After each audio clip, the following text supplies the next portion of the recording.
All right, everyone, welcome to another edition of the Good Life Small Business Podcast. I'm your host, Brian Blakely, and I am pleased to be joined today by Ryan Clark, who is the Vice President of Eustis Body Shop. He's located here in Lincoln, but Ryan, thanks for joining us. Thanks for having me. Appreciate it. Let's get to know you a little bit before we get into the ins and outs about Eustis. What books are you currently listening to or reading right now? So I listen to a lot of podcasts on business side of things. Okay. So I tend to, when I'm reading or listening to a book, I tend to go to fiction. Okay. And I have been on this Grisham junkie okay. trail. So I just started it. It's the sequel to The Firm, which kind of made him get his big way. But that's kind of what I'm listening to right now. But the book on my side table before bed is a book called Eat Last by Simon Sinek. It's dry, it's really good, but it's a great book before bed. I listened to it on the way up here, actually. Yeah, I just started listening to it. Mm-hmm. It's a great book. Yeah, I take a lot of it out, and sometimes I talk to the managers about it and just give a little feedback from it, because it's anything that he writes is good. Have you read his other books? I have. Yeah. Start With Why. Might even be up there. I like him a lot. Yeah. Infinite Game, I think, is the other one. It's really good. I haven't read that one. It's a good one. Good one. Yeah. What about podcasts? So the main one that I've been into lately is called All In. Okay. It's for past business people, and they're from all realms. You know, they lean far left, they lean far right. Yeah. One of them was one of the original founders or starters at Facebook, and another one is in the science technology field. They just bring a really good, unique perspective talking about today's politics or business issues and the stock market, and it's fun listening from people. My wife, when she listens with us, she's like, they're just arguing the whole time. But I think that's why I enjoy it, because I get to hear multiple sides. Sure. They put 1 to 2 out every week, and they bring on some really, really good guests. So it's a really Is it the same host? It is. So Jason Calacanis is one of the moderators, and then there's like Chamath, who came from Facebook, and then David Sachs, who's kind of been working with Elon a lot. Okay. And then David Freeberg, and he's more on the science technology side. So got it. For big names in the business world, it's very interesting. I haven't heard of that one. I'll have to listen to that one. Mm-hmm. Very cool. Well, I know a little bit about Eustis just because being in the Kearney area, it's one of the businesses that has been there for a long time. Yeah. But Eustis is located in a lot more places than just Kearney. So I guess take a step back, give us the history of Eustis as far back as you want to, and kind of let us know what you guys do and where you're headed. Yeah, so the business started in 1979 by Doug Keller. Okay. Doug originally went to school to work on cars, just wanted to realized that he needed to learn business, so that's when he went back to school and got his master's in business. Okay. His first employee was also his cousin, Dave Berkey, who later opened up our second location in Lexington, and those two were kind of partners from the beginning. From there, they realized in order to help have the family and the income that they needed to continue to grow and to provide to their employees. Mm-hmm. So at that time, Doug went out and bought 2 locations in Grand Island, but he condensed it into one. And then that was in 1991. And then in 97 is when Kearney opened, and that was a greenfield. And then in 2006, he purchased another body shop in Cozad. Okay. So then in 2018, we opened the shop here in Lincoln. So got it. Started from one and just kind of whittled its way, get yourself out of debt in order to secure another loan, refinance your house, get another location. And that's kind of how Doug did it the whole way through. There is a lot of family in this business, and I think why it's been successful.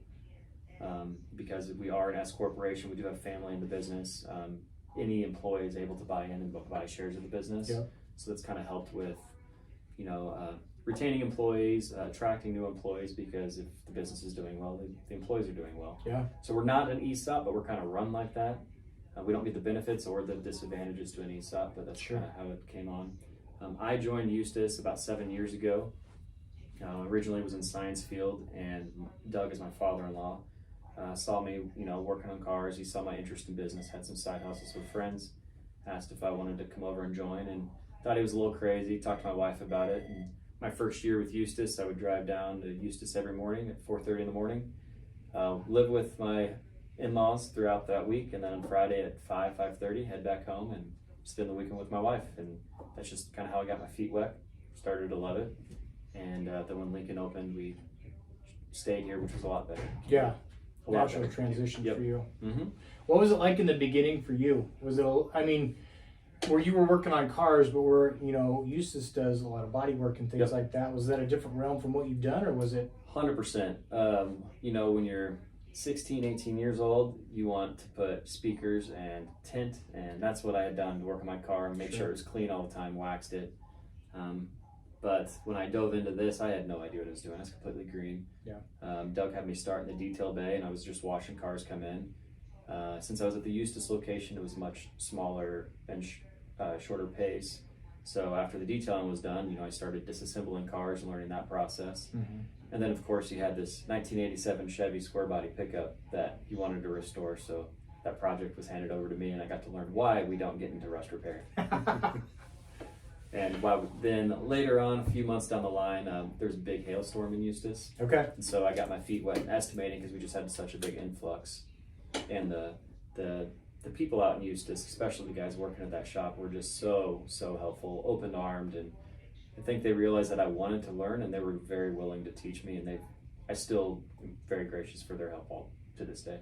Nice. So you had a good transition. I mean, the reason I asked that question is from someone who is, kind of an outsider. Yep. Coming into the business, a business that had been in operation for a long time. Yep. Maybe a little bit difficult to fit in, but sometimes getting thrown into the fire, maybe that just makes it a little bit easier. Yeah, I remember one week Doug had me sandblasting his truck bed, and it was 100 degrees outside, and I was just so determined to get it done. I think that's the week that they're like, all right, he's gonna do it. Yeah. And then from then on, they were, not that they weren't before then, they just were very helpful, and it made the transition and the learning part fun. Nice. So when did you start to transition a little bit away from the actual work to more of the business side of things, the management, or just kind of the ins and outs and the numbers and things like that? Yeah, so about 10 months into Eustis, the manager at our location and Eustis parted ways, so I was thrown into the wolves there and learned the estimating, the management side. Mm-hmm. And then when we came to Lincoln, it's a big building and we only had 4 employees. So I started right there just being the estimator manager. And then when we had another manager come from our Kearney location here, that's when I started getting more into an operational role and started learning more, working more with Doug on the operations side, on how it works behind the scenes that nobody likes or wants to talk about. Sure. Yeah.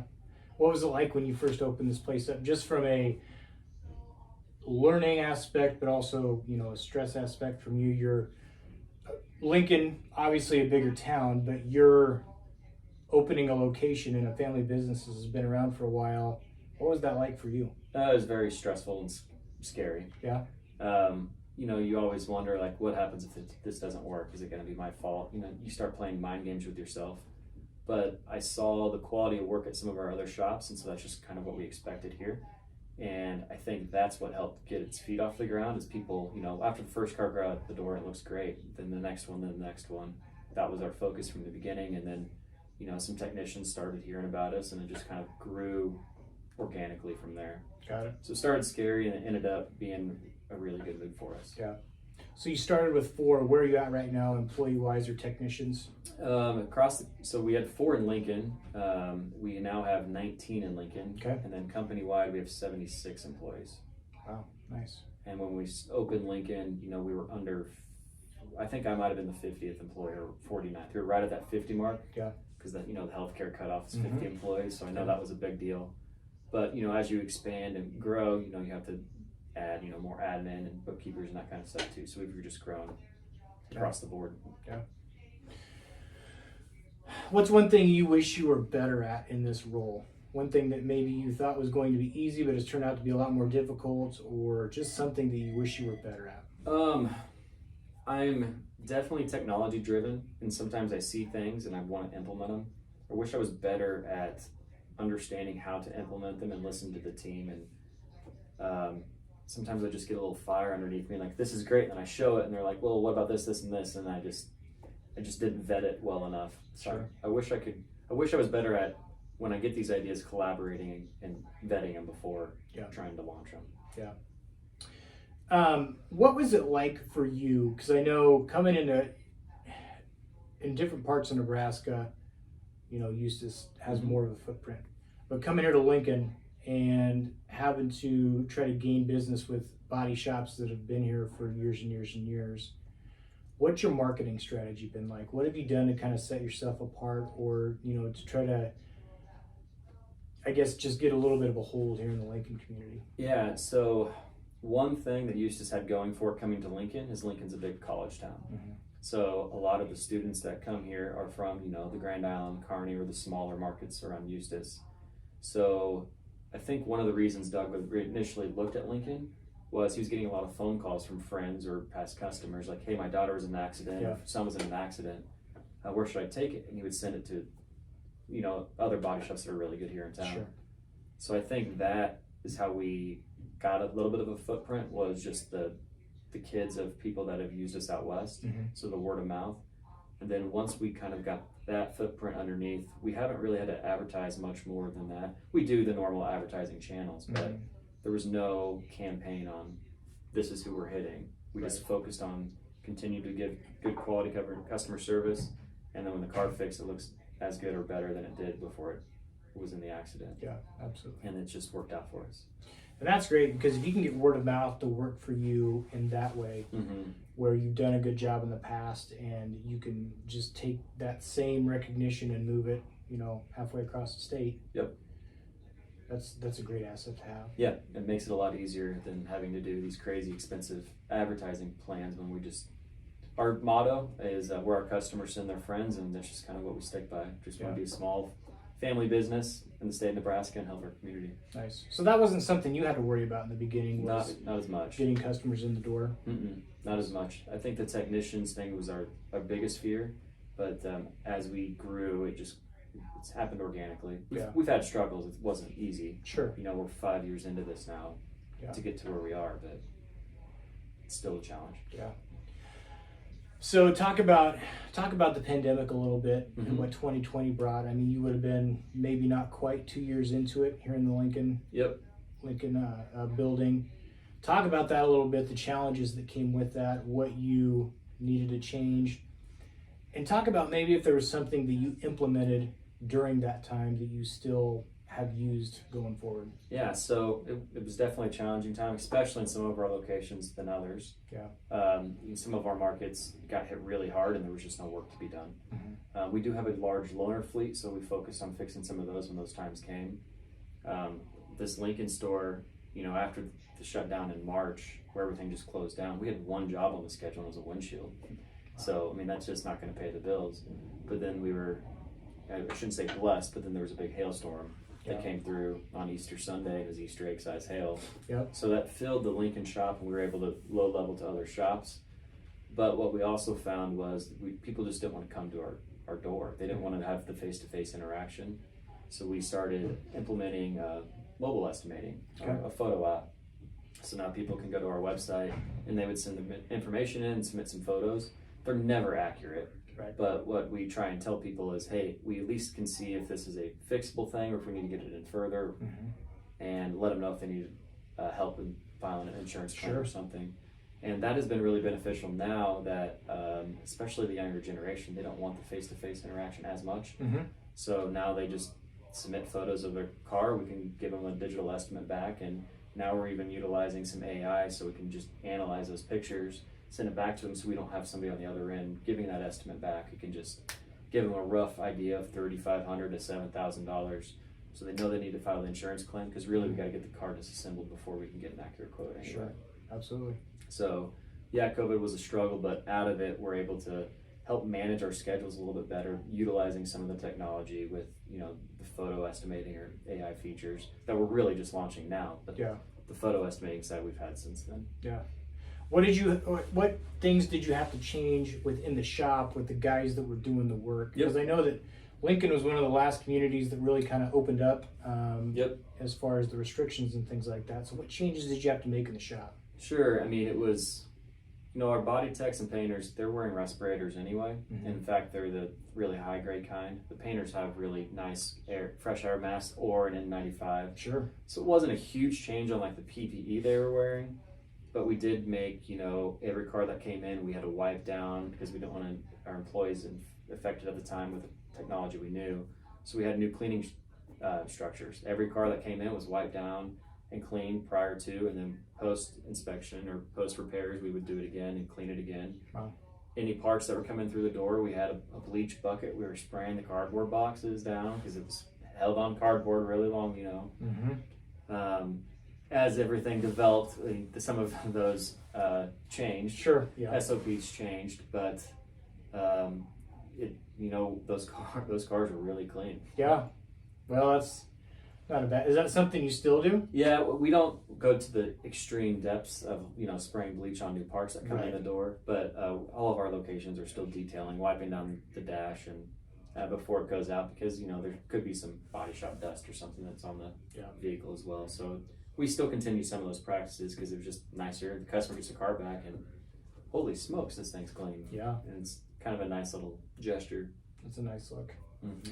So coming out of the pandemic, with the work that I do, I'm maybe a little bit more privy to it than other people, but you really come into a time now where you come out of the pandemic and not long after that, you're dealing with supply chain issues, parts taking a while to, when they're ordered, getting delivered, those types of things. And so how have you kind of navigated that whole thing and tried to, I guess, just make it the best that you can, really? That still is our hardest challenge. Yeah. 1 week we have a bunch of Chevy trucks in here and we order hoods and everything's fine, so we don't pre-order those parts. And then, as our customers are scheduled out a month or two, then we bring the car and we order the parts. Now the hood's on back order. Yeah. So there's no rhyme or reason. We don't have a very good way of knowing it, especially on some of the more common vehicles. Mm-hmm. Really what we've had to do, and there's no rhyme or reason or a certain make's better than another. Everyone has gone through some type of challenge. Sometimes we're shipping cars and we have to bring them back in to put additional parts on. Yeah. It's still happening. We had a meeting about it this morning. We have a Land Rover that the headlight's not coming in until February. Wow. And it's like, what do you tell the customer? Technically it's not drivable and the insurance company's not happy, but we can't locate one. It's a 2023. Yeah. The customer wants the car back. We don't want it in the shop either, but it's kind of one of those deals where there's not a lot you can do. So we're doing everything we can, and we're sourcing from parts vendors we've never had to source from before, which is really taxing on our parts department because they're making so many more phone calls than approved vendors or trusted vendors that we've used in the past. And then we'll get the part here, and sometimes they're broken, so we have to send them. There's just it's a whole new problem in our business, and supply chain has really hampered our cycle time on how fast we can get the cars out the door. It's been about 1.5 years you guys been, from when it started, really, is that right? Yeah, it was like when everything got lifted from COVID and everything was supposed to get back to normal, that's when it hit. Because that's when people, they haven't been able to fill the warehouses like they were pre-COVID. Yeah. And I don't know if they will because of the just-in-time inventory. Mm-hmm. They're liking what their balance sheets are looking like. Yeah. And so it's just the customers that are suffering from it. Yeah, it's tough. I deal with that a lot, and so I know kind of what you guys are going through, and I hear it from my side too. But it's just kind of a sign of the times, and there's really nothing you can do about it. So it's unfortunate. Yeah. One question I'm curious about is for you, and we've touched on it a little bit, but coming into a family-owned business, just coming in here every day, putting your ideas out there, what's kind of the responsibility that you feel? I think, Doug's going to have a different perspective of it because he started the business. Sure. But as someone coming in who wants to make changes, improvements, you've got people that you've got to manage, but just talk about some of that responsibility that you feel and that makes it maybe a little bit more difficult, not necessarily from a business owner's aspect, but you're a manager here and you're trying to carry on what's essentially a legacy that was started by someone else. I think at first I had a big fear of failure, and that was weighing on me. Yeah. It's my father-in-law's business. He's done really well with it. The employees all love and respect him, and I just always was battling the what would happen if mentality. And I've since kind of gotten away from that and more of like, hey, we're all doing this together. It wasn't just Doug. It was the people that worked with him. Yeah. And once I kind of shifted my mentality, it really helped me realize like, hey, this is what our goals are. How are we going to get there? And just let the team kind of decide and help. sure, I'm helping, make purchasing decisions or whatever equipment needs we may have. But once I kind of started relying more on the team and not putting so much myself, I felt like a weight was lifted and opened the doors and made managing a lot easier. Yeah. So one of the questions that I ask everyone is, if you could go back to day one, what changes would you make? Is there anything that you would do different, or anything that you would tell yourself from day one you're opening this Lincoln store? Is there any advice you would give yourself, or would you just let things go as they have? Well, it's worked out going as they have, but I think I would tell myself to, trust those around me. Yeah. Don't put so much pressure on myself to make a right or wrong decision, because you're going to make wrong ones anyway. Mm-hmm. Encourage the team to have input, and because collaborative business is much better to work for. The culture is a lot better. Yeah. Rather than a dictatorship. Not that was managing that way. It seems that if I was making decisions without other people's input, it was a lot harder to get the outcome that we were trying to get to than collaborating with everybody else. Right. Kind of let your guard down and just Mm-hmm. let it go. Mm-hmm. All right, last question. So someone comes to you. I mean, you got the expertise. You didn't start the business, but you're vice president of this business, and so there's a lot of aspects of that part of it that you're going to be able to relate to. Someone that's listening to this that's going to start their own business, or someone that comes to you, what advice would you give them? Don't be afraid. I think the biggest fear in starting a small business is, it's the financing side of it. Mm-hmm. It's scary. I've learned that, not all debt is bad debt. Sometimes if you use your debt in the right way and help generate your business, you're going to have debt for a very long time in a business, but it will really, you work with your accountant, attorney, whoever you need to. Right. But don't be afraid of debt. And I think that alone is a very scary part of it, especially trying to secure your future for your family. But as long as you're jump ahead of it and get it out in the back of your mind that you're going to have those bills, but you're also generating income to have more wealth later on in life, then I would kind of focus on that. Absolutely. Great advice. Where can we find out more about Eustis Body Shop? Yeah, so our website's eustisbodyshop.com.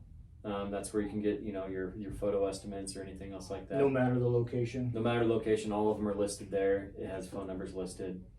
You can also call any of our locations. You can go to Google. Some of the locations even have chat features turned on Google, so you can chat and text whoever's there. Okay. So we try to make it easily accessible. Yeah. The bigger markets, it's probably used more than the smaller market, but smaller markets really love a good old-fashioned phone call and want to have a conversation with people. Yeah.